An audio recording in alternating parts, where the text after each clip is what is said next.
প্রায় 50 কিলোমিটার পথ দণ্ডি কেটে পাড়ি দিয়ে ধূপগুড়িতে এসে পৌঁছালো মহাদেবের এক ভক্ত। শুধু এখানেই থেমে নয়, আরও পাড়ি দিতে হবে প্রায় 20 কিলোমিটার। লক্ষ্য উত্তরবঙ্গের ঐতিহ্যবাহী ময়নাগুড়ির জল্পেশ মন্দির। পরিবার সূত্রে জানা গেছে, ছেলেকে সুস্থ করে তুলতে মহাদেবের কাছে মানত করেছিলেন বাবা প্রশান্ত সাহা। ছেলে সুস্থ হয়ে উঠলে দণ্ডি কেটে মহাদেবের কাছে পুজো দিতে যাচ্ছেন প্রশান্ত সাহা। তবে ছেলের জন্য বাবার এই দণ্ডি কেটে জল্পেশ মন্দিরে যাওয়া কি মুখের কথা?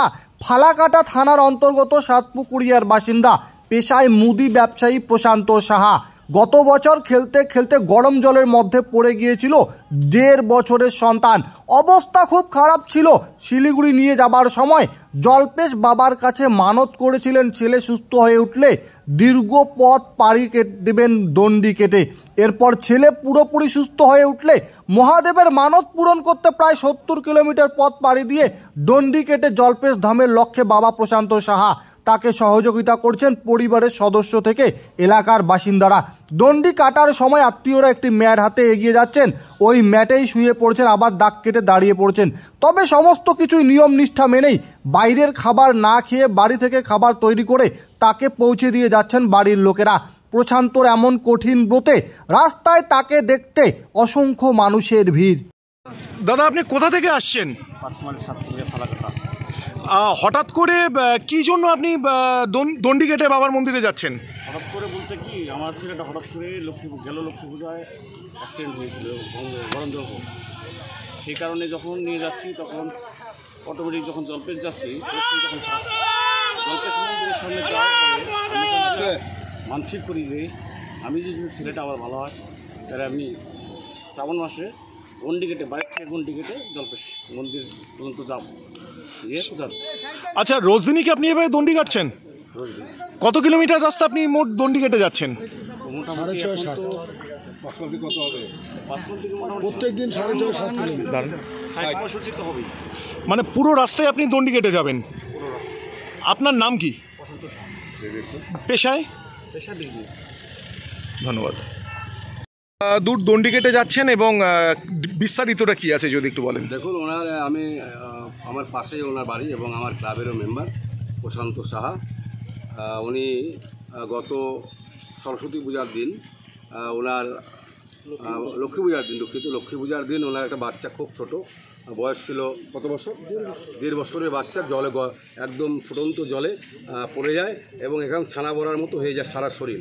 এবং আমরাও ভেবেছিলাম ওই ছেলেটা বাঁচবে কি বাঁচবে না। মৃত্যুর সঙ্গে লড়াই করে আমাদের শিলিগুড়ি নার্সিংহোম থেকে নিয়ে আসে এবং উনি সুস্থ হয়ে যায়। এবং যেদিন জল পড়েছিল সেদিনই প্রশান্ত শাহ উনি মানসিক করেছিলেন যে আমি ভোলানাথ বাবার সেই জল্পেশ মন্দিরে যদি আমার ছেলে সুস্থ এবং খুব সুন্দরভাবে আগের অবস্থায় ফিরে আসতে পারে আমি যাব। তাই ওনার ছেলে সুস্থ এবং আগের অবস্থায় ফিরে এসছে এবং কোনো দাগ নেই, ভগবানের কৃপায় কোনো শরীরে দাগ নেই। ছানা বড়া হয়েছিল, তার শরীর কিন্তু আমাদের যেমন চামড়া আছে একই রকম চামড়া হয়ে গেছে।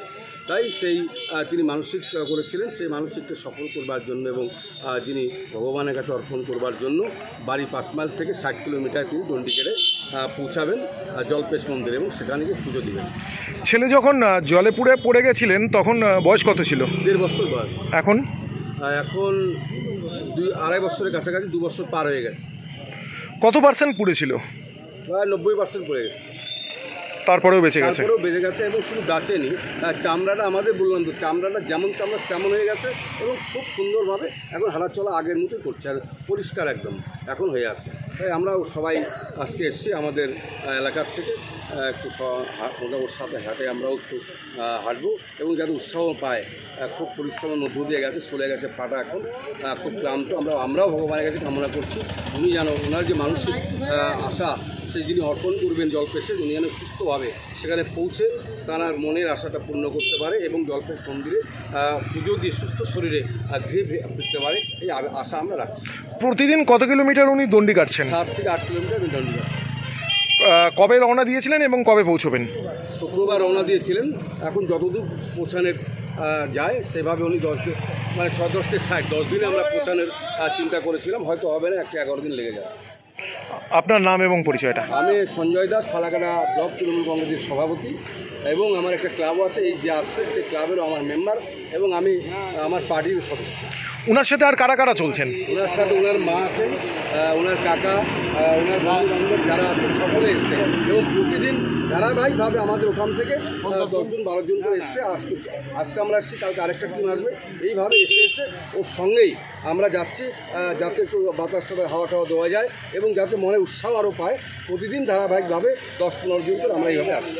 আর খাওয়া দাওয়া রাতে সকালবেলায় বাড়ির থেকে খাওয়া নিয়ে আসে শুরু করা হয়, আবার রাতের বেলায় আমরা যেখানে শেষ করা হয় কোনো মন্দিরে বা কোনো বাড়ির সামনে রাস্তার ধারে কোনো বাড়ির থেকে খাওয়া নিয়ে এসে নিরামিষ আহার সেখানে দিয়ে আবার শুরু করা হয়। ধন্যবাদ। দৈনন্দিন জীবনের একঘেয়েমি কর্মব্যস্ততাকে কাটিয়ে শহরের কোলাহল পেরিয়ে প্রত্যন্ত গ্রামাঞ্চলের নিরিবিলি পরিবেশে প্রকৃতির অপার সৌন্দর্যকে নিজের কাছে পেতে আজই আসুন রয় ব্রাদার্স রেস্টুরেন্টে। গ্রাম্য পরিবেশের মধ্যেই পাবেন শীত তাপ নিয়ন্ত্রিত আলিশান রকমারি খাবারের খোঁজ। ডুয়ার্সের খোকলং বস্তি বনবস্তি থেকে ঢিলছোড়া দূরত্বে ঠাকুরপাড় থেকে দুরামারি যাওয়ার রাস্তায় ধ্যাংকালি বাজারের পাশেই অবস্থিত রয় ব্রাদার্স রেস্টুরেন্ট। এখানকার মূল আকর্ষণ মুম্বাই খ্যাত রাঁধুনি তৈরি খাবার। তো আর দেরি কিসের? আপনি আসুন, আপনার পরিবারকে নিয়ে আসুন, বন্ধুদের সঙ্গে আড্ডায় মশগুল হন। আমাদের ঠিকানা উত্তর খট্টিমারি, ধূপগুড়ি, জলপাইগুড়ি। যোগাযোগ নম্বর 6295143079।